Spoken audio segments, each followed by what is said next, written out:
Senator, and You're by the way, worst you were a president vice- America has ever had. Hey, Come Joe, on. let me- I'm not here to call out his lies. Everybody knows he's a liar. Go ahead. Supremacists and Who would you white like me to condemn? White Proud Boys. supremacists and right Proud militia. Boys, stand back and stand by. But I'll tell you what. Somebody's got to do something about Antifa and the left. We are very fortunate to have with us Dr. Rommel Banlaoi, and siya chairman of the Philippine Institute for Peace, Violence, and Terrorism, and the very respected analyst of politics and geopolitics, Mr. Ramon Casiple, Executive Director, Institute for Political and Electoral Reform. What are the effects of the U.S. elections on November 3, less than 1 week, on the Philippines, on the Philippine foreign policy, on President Duterte's foreign policy, our economy, and also to Asia, the Asia-Pacific region?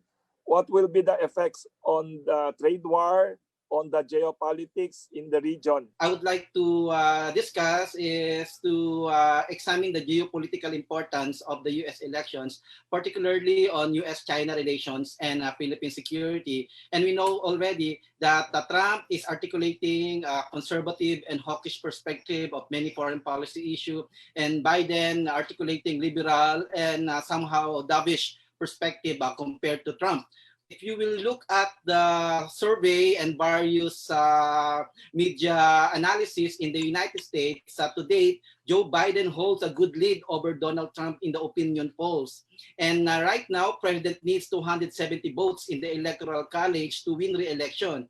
And with only a week to go until November 3rd, November 3, he can only count on 164 votes from reliably Republican states, including Texas, which is very tight. And if you will look at the situation, the survey, Biden is 51% compared to Trump 43%. So Biden is really leading the race. And if Joe Biden can get the support of the Electoral College in Michigan, in Pennsylvania, and even in Wisconsin, that is a sure victory for Joe Biden. However, there are still a lot of things to consider before Joe Biden celebrate his victory. Because if you will look at the polls conducted by Pew Research Center, there are still portions of the American electorate that can, in fact, create a outcome either in favor of Biden or in favor of Trump. And we're referring to the, if you will look at this area for the presidential race, if you will look at the straight Republican parties, 38, and straight Democratic Party, 42, they need to convince the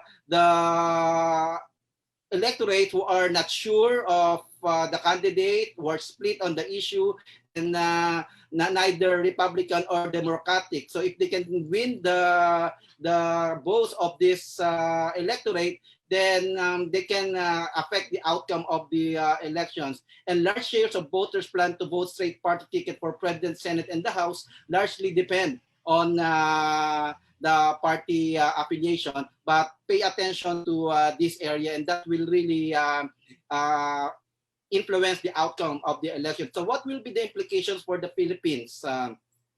If Joe Biden wins, he will truly reverse damaging Trump's actions, including trade war, isolationism, etc. And his stress on human rights, rule of law can generate political pressure on President Duterte government and beyond to pursue greater democratic reforms in order to access U.S. economic aid, U.S. economic military assistance, and even defense technology transfer. U.S. leadership and U.S.-China relations will also become major foreign policy issues for the 2020 Philippine elections.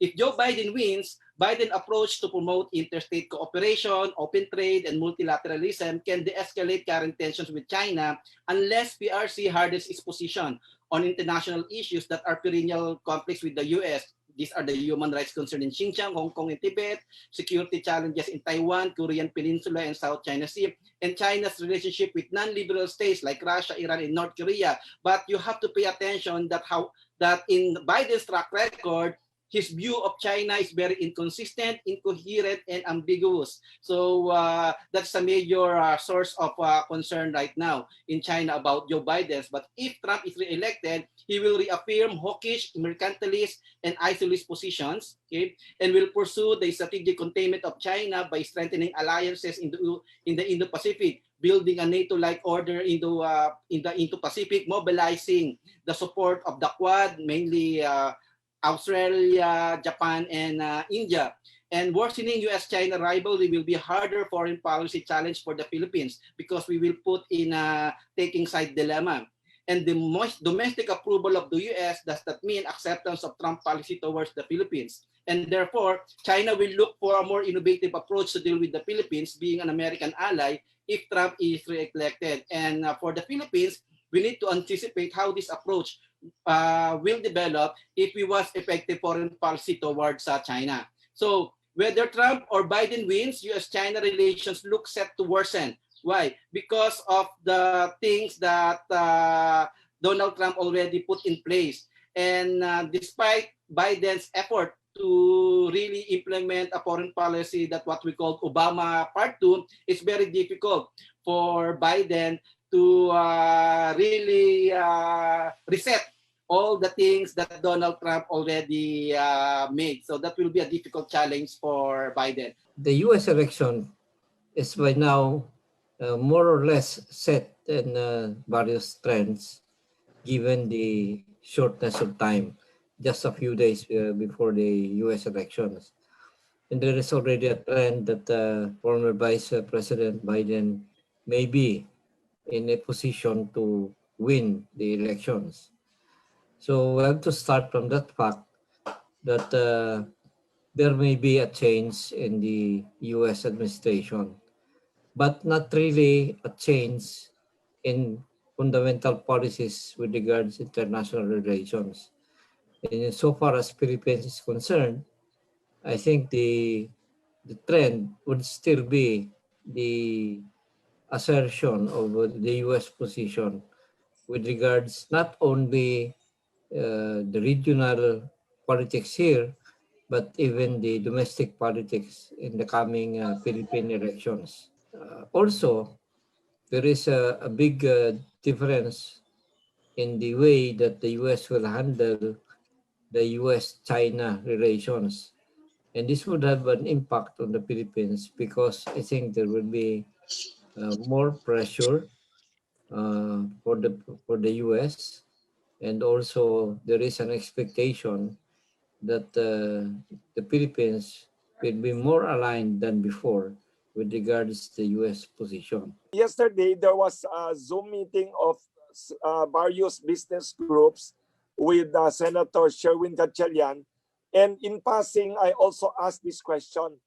Even though he's not in the Foreign Policy Committee chairman, I asked him what his view of Trump-Biden election and the impact on the Philippines and Asia. And I'd like to ask the comment of our two resource speakers, Dr. Banlaoi and Mr. Casiple, about his statement. Senator Sherwin Gatchalian yesterday commented, he said, Donald Trump is good for the Philippines and bad for the world.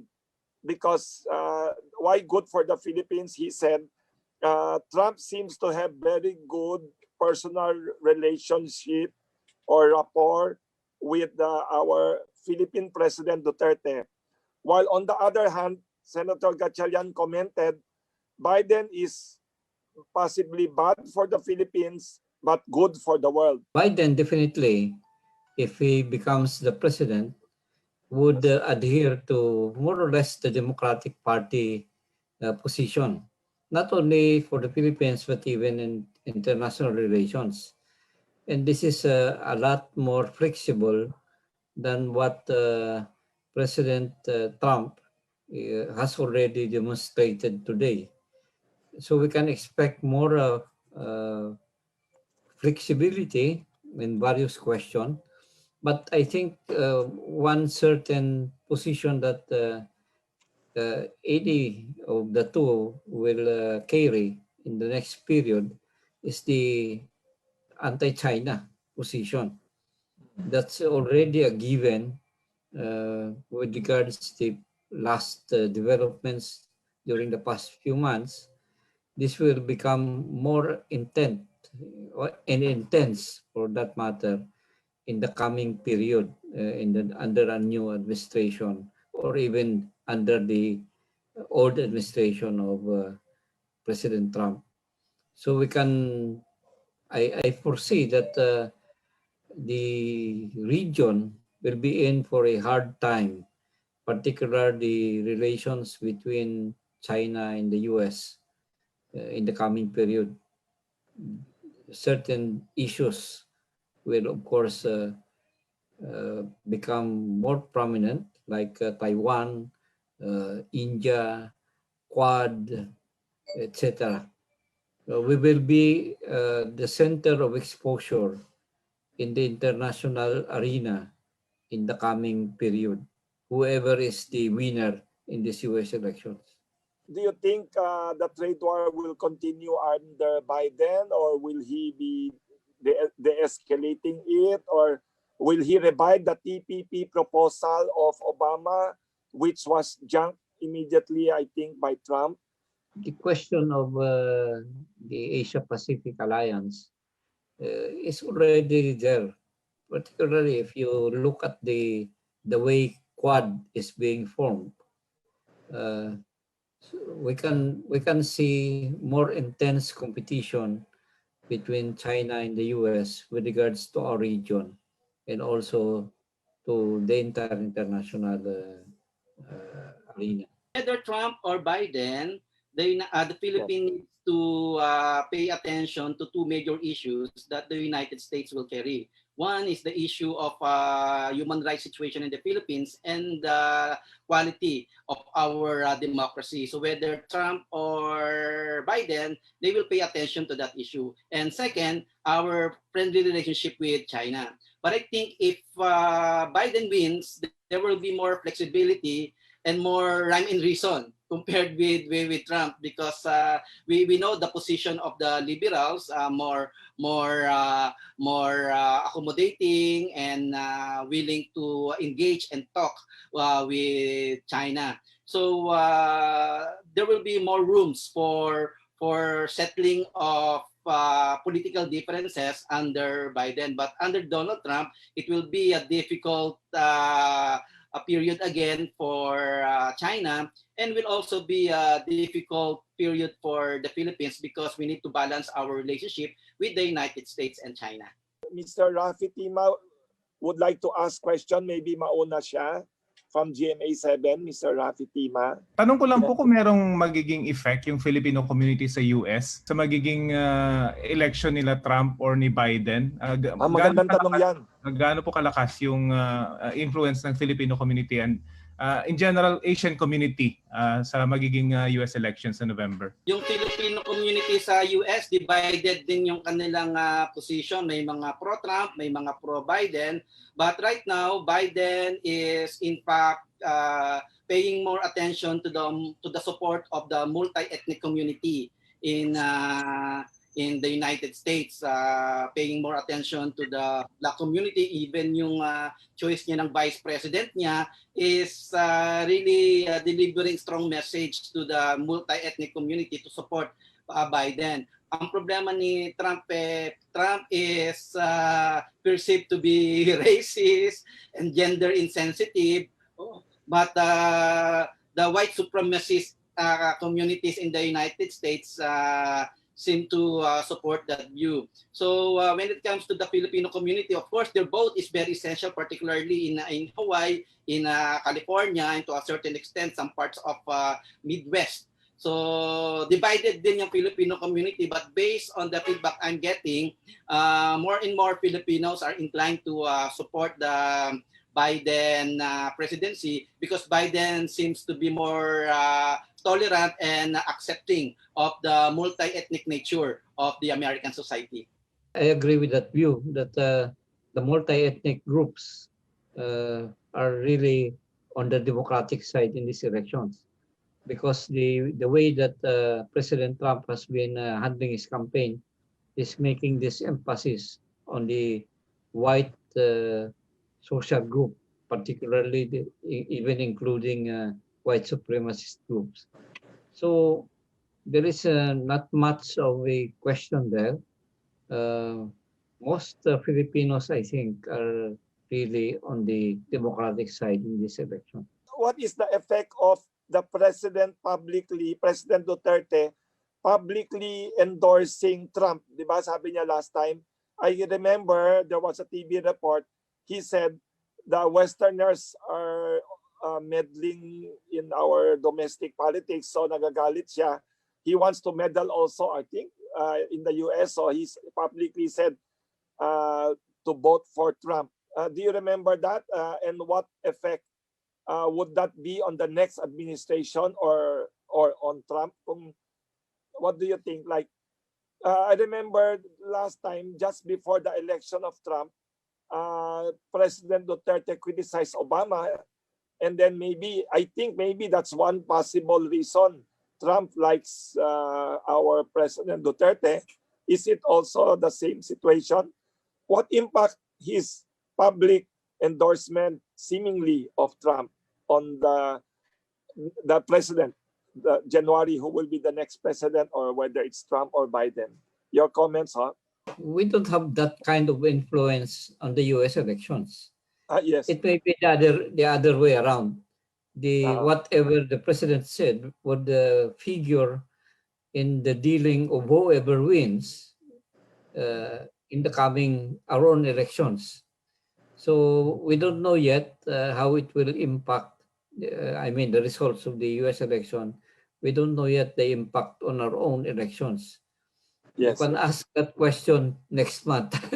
After what you mean, Mr. Casiple, is that after the U.S. election, so there will be a new leader, or whether it's Trump or Biden, they will be more active in helping change Philippine politics or participate or somehow? I think that's certain. Any of the two would win. They would definitely be very active in our U.S. elections, not only for geopolitical reasons, but even with regards to their own interest. They need to have a strong presence in our region. And the way to do that, of course, is that the new president, whoever wins, will have a very active role. In fact, that's already mandated by recent events like the entry of the 7th Fleet into the region, the Quad formation, the strengthening of the Japan and Taiwan, and the relations with South Korea, etc. So we can expect, I think, maybe even be centrally located in our region in the coming geopolitical rearrangement after the U.S. elections. During the President Duterte's recent tenure, the BFA was an important issue for Philippine-U.S. relations. Recently, there was this news that the president said he wants to abrogate or end the BFA, Visiting Forces Agreement. Then a few months ago, I think, suddenly the president said it will be postponed, the decision to cancel it. I think it happened after a call by President Trump. Am I correct? And do you think it's possible it's the personal relationship or friendship of the President Duterte and Trump, and that there's an election coming in the US? He doesn't want it to be an issue or to embarrass Trump. Do you think that's the reason? And would there be any changes after the election, or would that still continue because it's a traditional treaty of the Philippines? What are your views about this and the independent foreign policy reforms the president wants to pursue? Our government is really trying to play the major power games. No, we want to deal with the two major powers, and one way of dealing with the two major powers is to find our strength also coming from the two major powers. So pag nakikita natin yung reading of the prevailing situation, pag nakikita natin na in the prevailing situation, our relationship with China is being put at risk because of China's activities in the South China Sea, we tend to use the American card. And one way of using the American card is to win the Americans on our side. So in order to do that, President Duterte suspended the termination of the BFA. But remember, hanging pa rin, BFA is still being terminated, but there's still just a suspension. So that's one way of also playing the American card. But at the same time, we're also playing the China card. Remember, the concept of comprehensive strategic cooperation with China is still being embraced by the two countries, China and the Philippines, and that's the direction. Yung Memorandum of Understanding on Oil and Gas Development is in fact being pursued by the two countries. That's a signal with the United States that although we want a alliance with you, you cannot stop us from dealing with China, especially on matters that we think will advance our national interest. And this is what the good thing about our current situation, Wilson. Gone are the days when we identify our national interests as deeply and closely associated with the United States. Nawala na yung era na yon.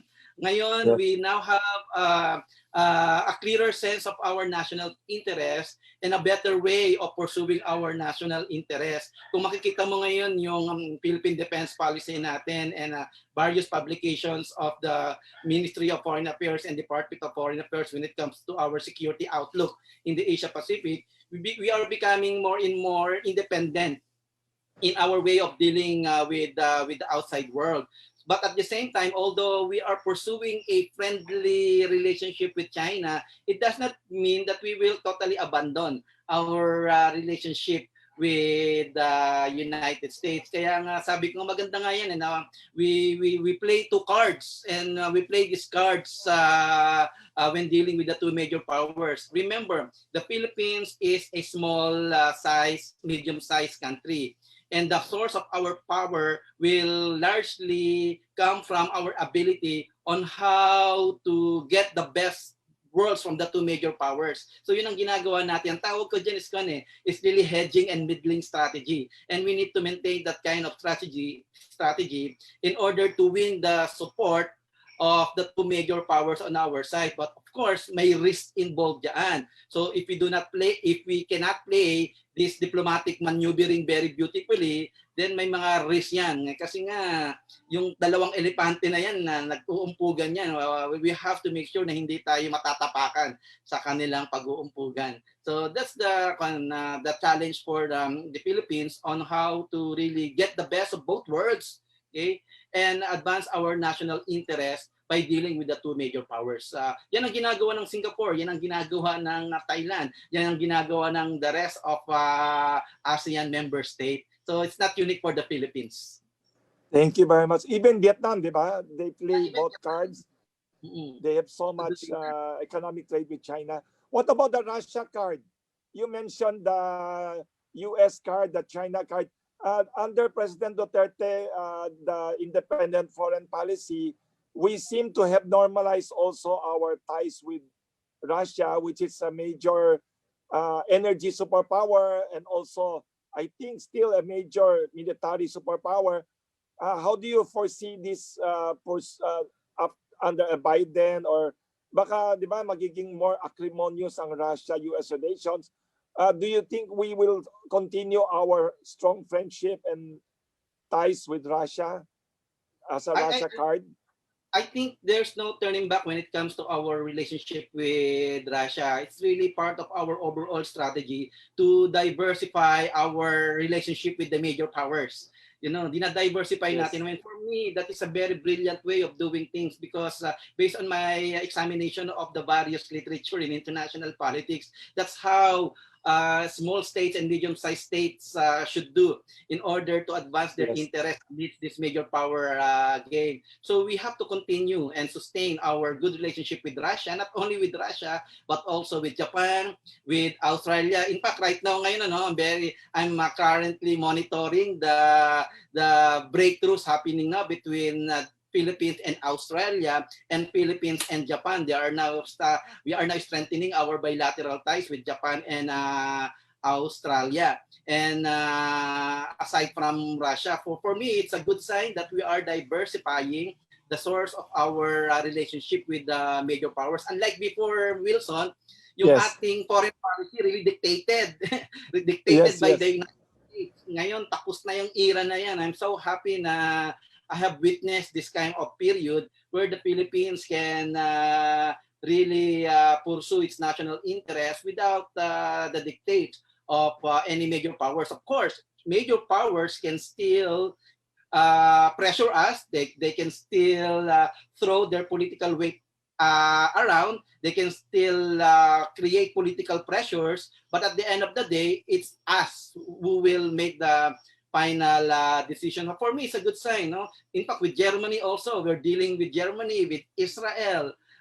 We are dealing with Israel now. Whoever wins the U.S. elections, I think the major foreign policy challenge for the United States, whether under Trump or Joe Biden, will be the growing cooperation between China and Russia.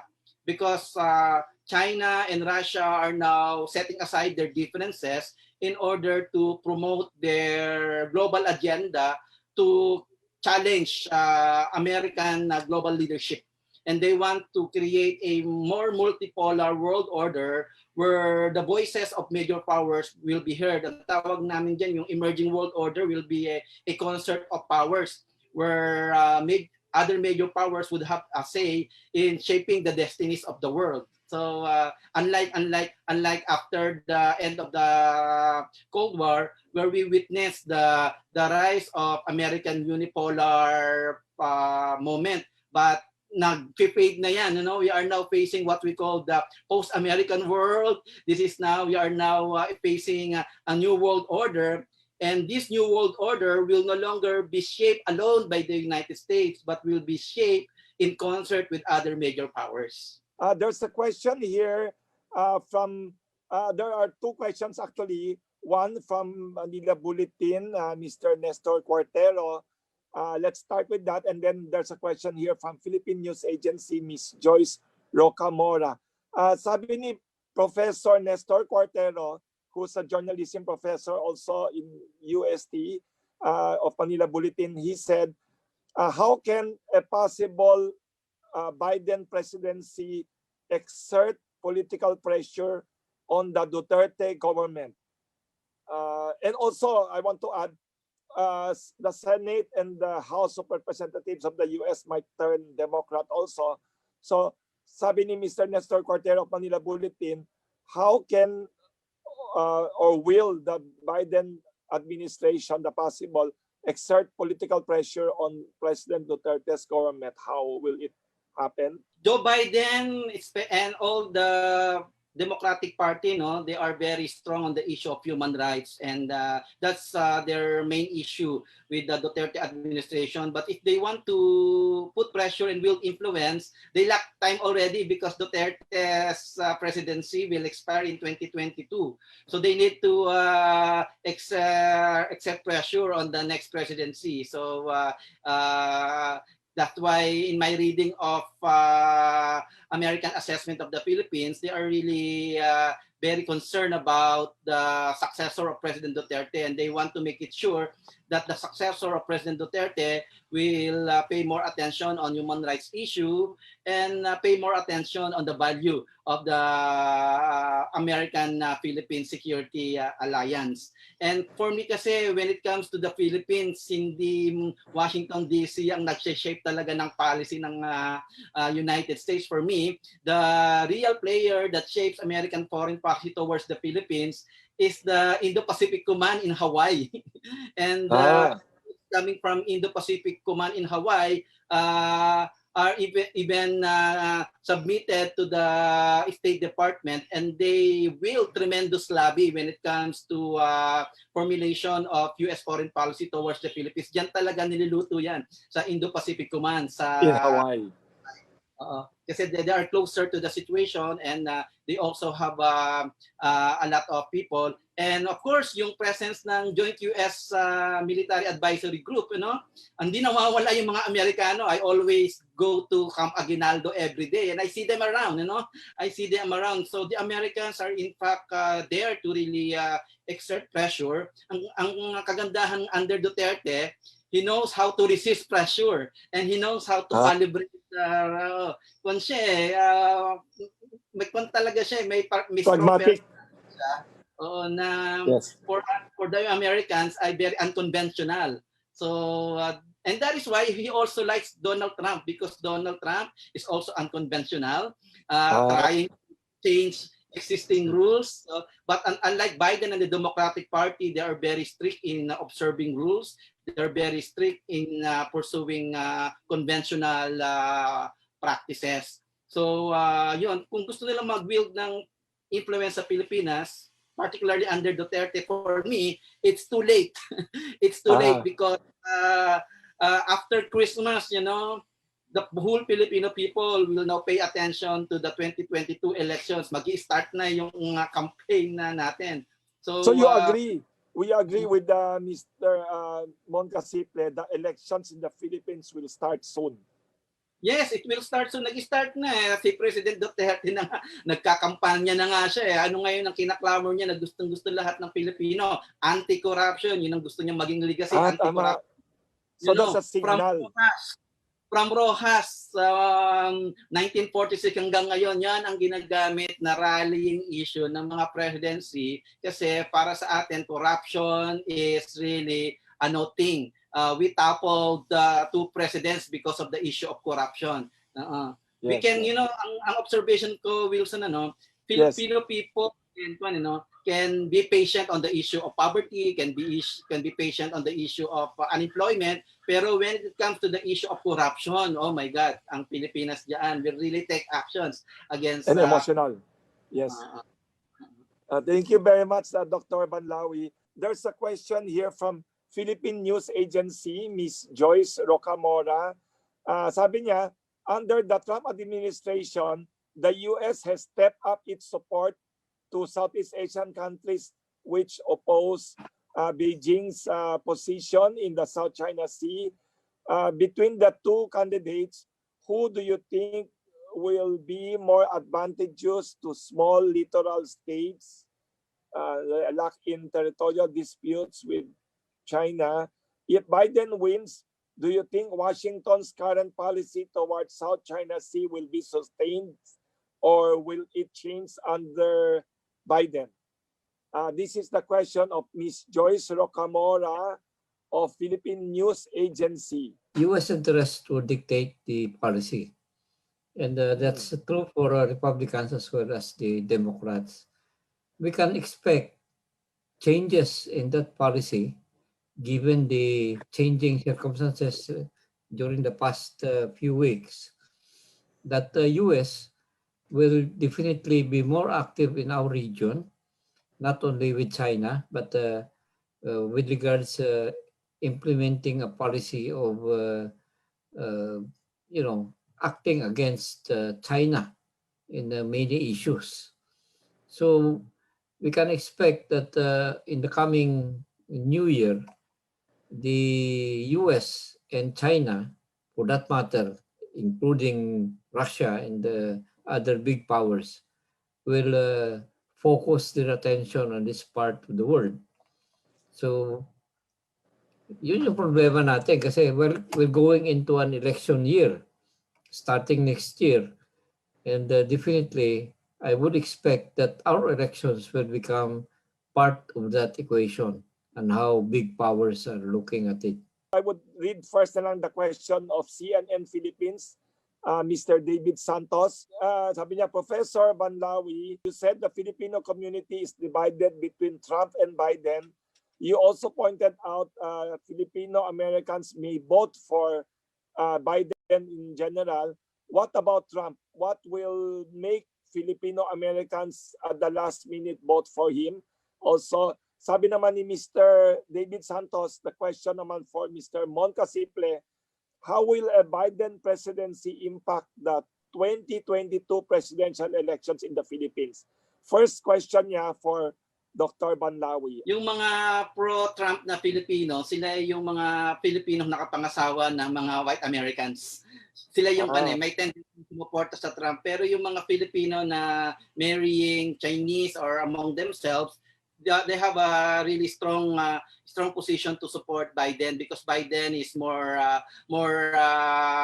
accommodating and accepting to the multi-ethnic community. So yung communities na sinasabing na supporting Trump are those Filipino communities who have married a white American. So yun, kaya sinabi ko divided. And I know that because I have relatives in the United States and their positions on Trump and Biden divided. So and I also have constant discussions with my Filipino-American friends there who are eligible to vote. In fact, nakaboto na nga sila through mail eh.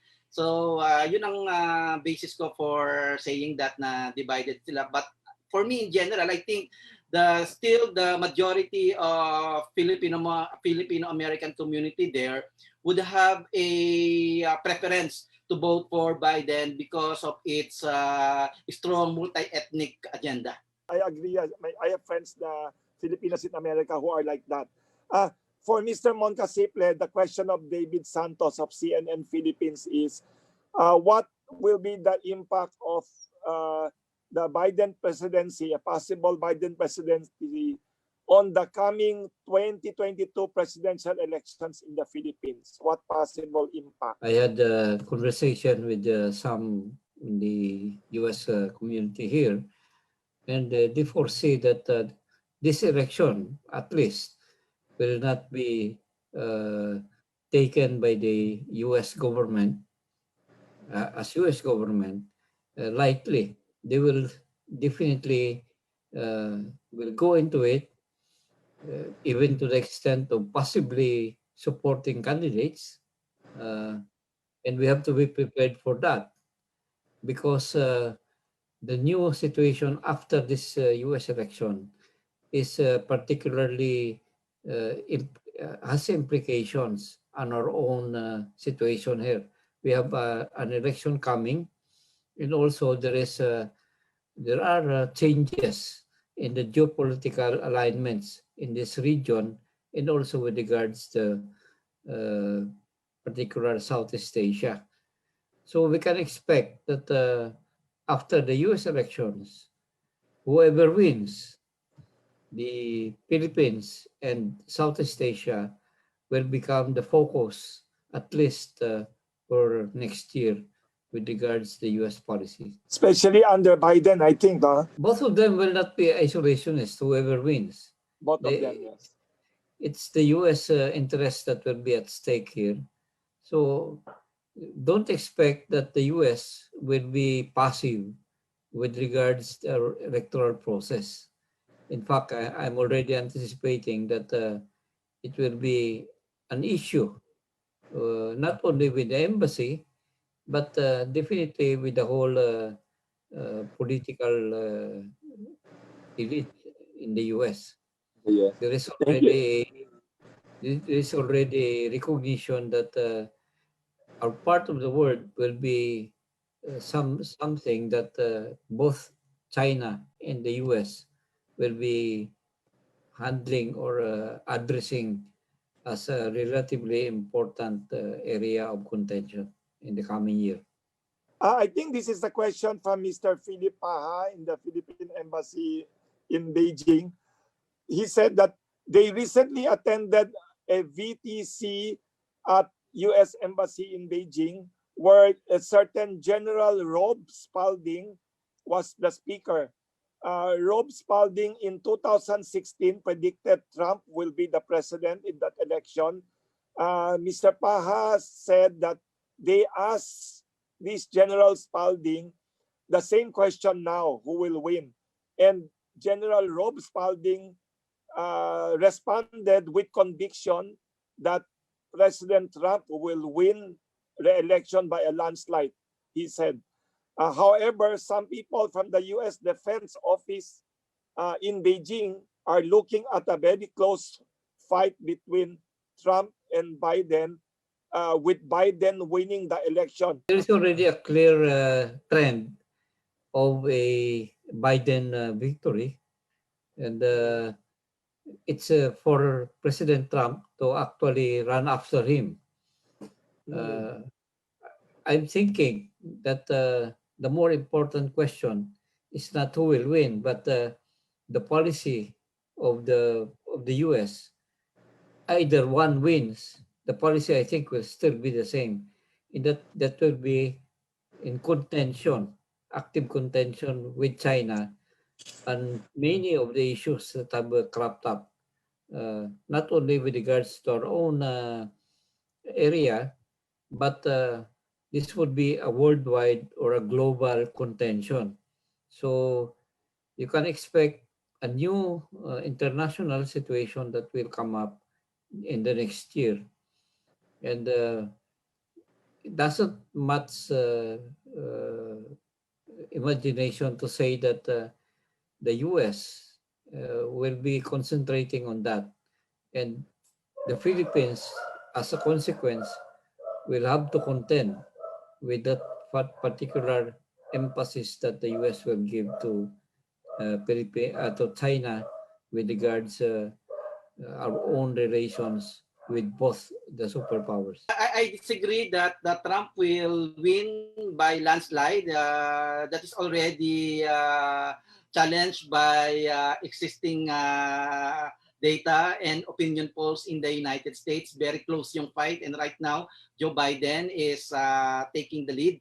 So, but I think Trump still has a stronghold in major states that made him win during the last election. And for me, there are three major states that will really tell the outcome of the election. Yung Missouri, yung Michigan, Pennsylvania, and Wisconsin. If Joe Biden will be able to win in those states, I think it's a sure ball for Joe Biden. But I think Trump is still working very hard on those states para to maintain. So still, we don't know. Very, very close. Yeah. Because based on our experience during the time of Clinton, Hillary Clinton was leading all the opinion polls, but we were surprised by the result of the American election because of the decision of the swing states. So right now, Donald Trump and Biden are focusing their remaining time to convince the swing states to vote in their favor. Kaya para sa akin, three major states will really make a difference. Yung Michigan, Pennsylvania, and Wisconsin. Kaya yun ang tinututukan ko ngayong states ngayon na what will be the outcome of their votes. Very interesting. Thank you very much, Dr. Banlaoi. I heard that the U.S. Senate election is also very, very close and very exciting. I read somewhere, I heard that they just need 4 or 3 senators for the Democrats to take back the Senate. Would the Senate have a big impact on foreign policy towards the Philippines? I think all this treaty and everything. Do you think? And do you think the Senate of the U.S. will turn blue?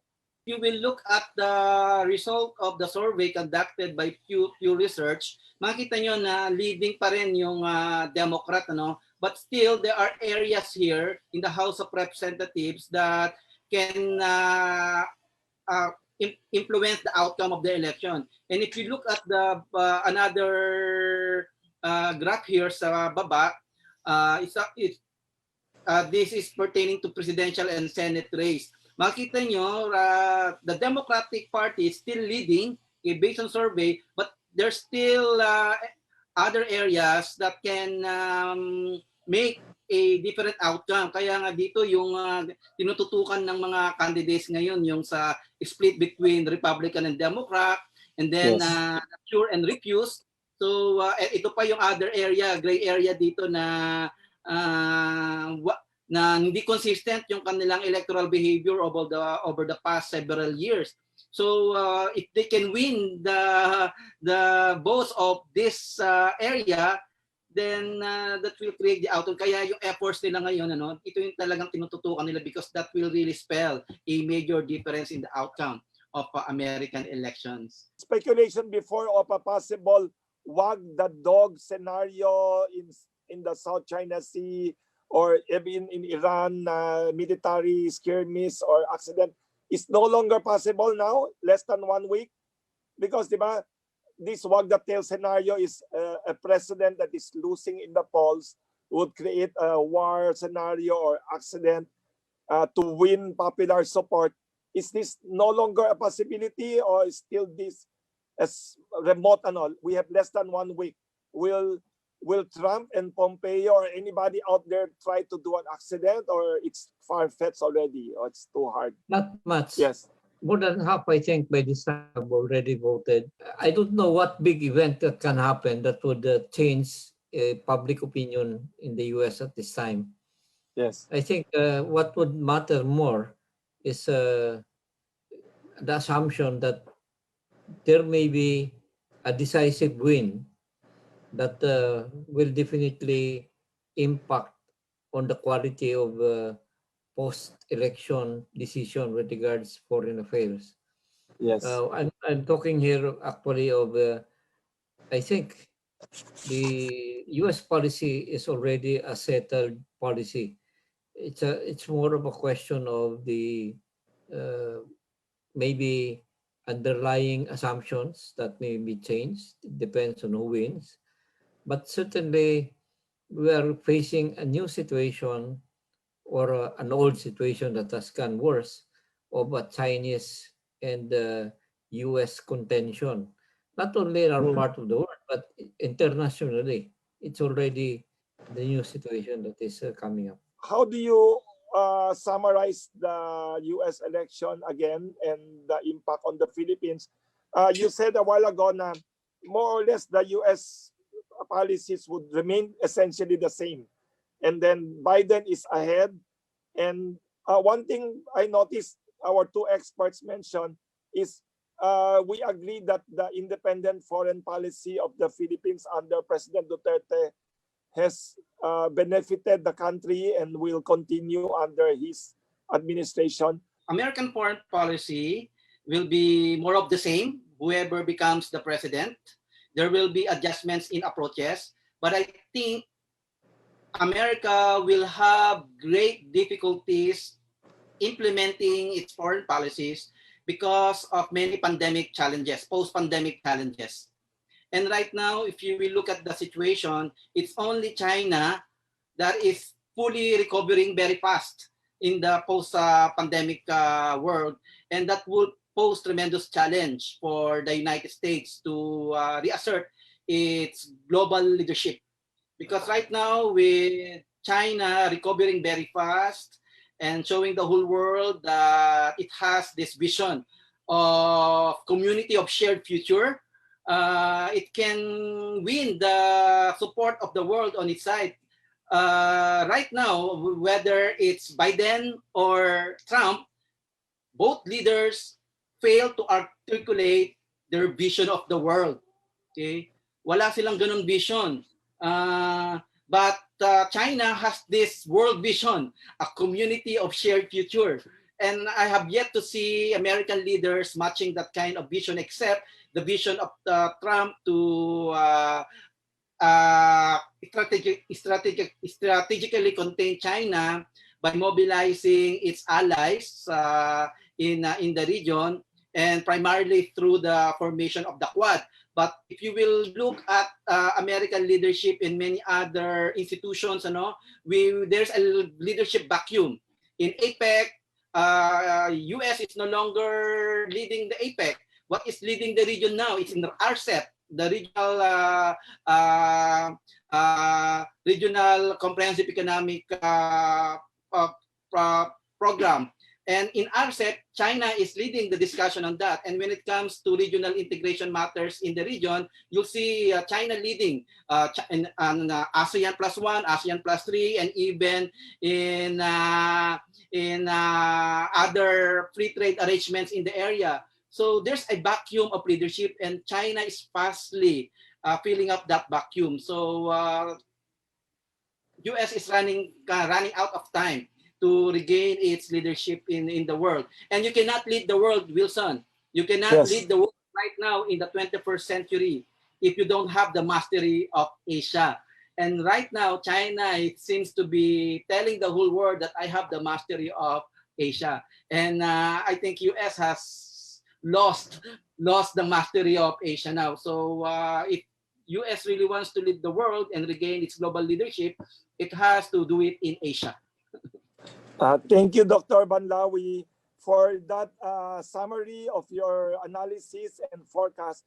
Very interesting because I just read last night, Japan's Nikkei Asia said the same thing. They said that whoever wins in the election now, Trump's China policy will essentially stay. But they said, the Japanese publication said, allies in Asia see America as tougher but weaker. For the final analysis and closing statement, we'd like to request Mr. Ramon Casiple for his closing statement.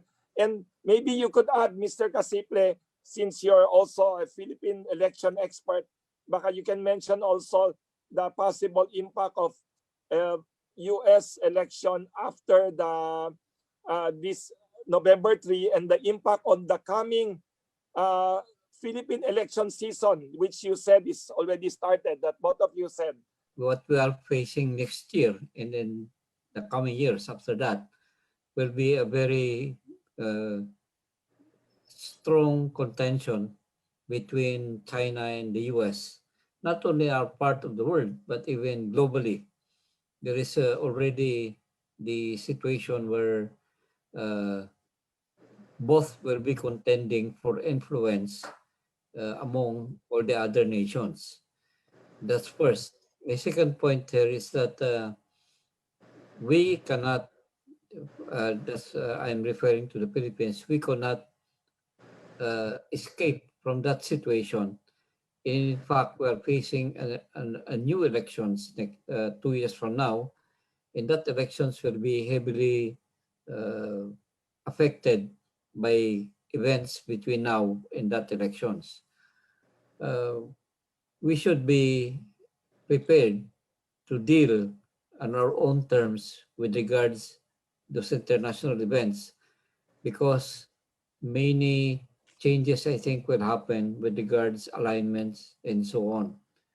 And we should be prepared to assess the permanency of our relations with the rest of the world, because this will be affected in the first of all. Now, with regards to our own elections, definitely we cannot escape the fact that we are in the part of the world where these events are happening, and both superpowers will be affected and in turn will affect our own elections. So that's a given already, and we have to be prepared, particularly starting after the US elections. The US will try to come back and try to implement a new series of policies based on its own interest and the situation that has arrived, newly arrived in this particular area of the world.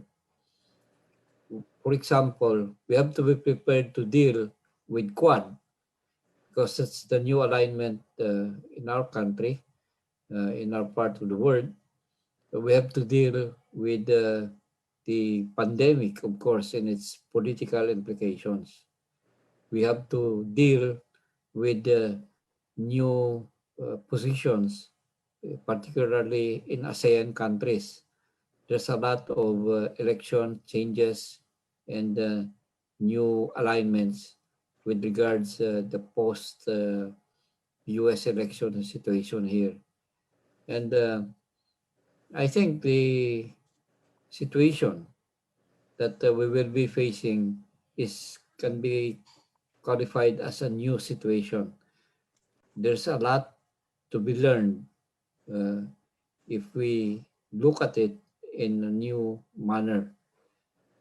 That means we have to assess or reassess our relations with the rest of Asia and also with the rest of the world.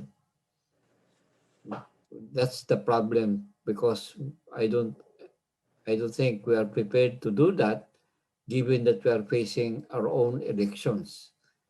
So the next advice I think there is that we must be assured of the options that are open to the Philippines, not only with regards any new regime that will win our coming elections, but even for old regime or the old situation, we have to reassess our relations with the US, with China, with the rest of the world. Because I think the main nature of the situation is that this is a changing world. New alliances, new relations, and we need to uh, be sure that we are prepared to handle the new world that is coming. And that means that the Philippines would have to be very alert on its feet with regards handling coming relations and not rely only on old relations. I think this election is not only important strategically for the Philippines, economically, and for Asia. This is also very entertaining ultimately, like a reality TV show, like a horse race. It's so close. We'd like to again mention that Pandesal Forum is a non-partisan and issues-focused forum where we invite newsmakers and leaders to freely, frankly dialogue with our media friends and intellectuals. This is also a place where we uphold freedom of expression, and this is also a cultural and civic project of Kamuning Bakery Cafe to hopefully encourage and elevate discussions of issues. And again, to our very respected and very eloquent experts, Mr. Ramon Casiple and Dr. Rommel Banlaoi. Thank you very much. Maybe after the election, when everything's settled, by maybe a few weeks from now, we could have another one post-mortem in the future, and also about Philippine elections.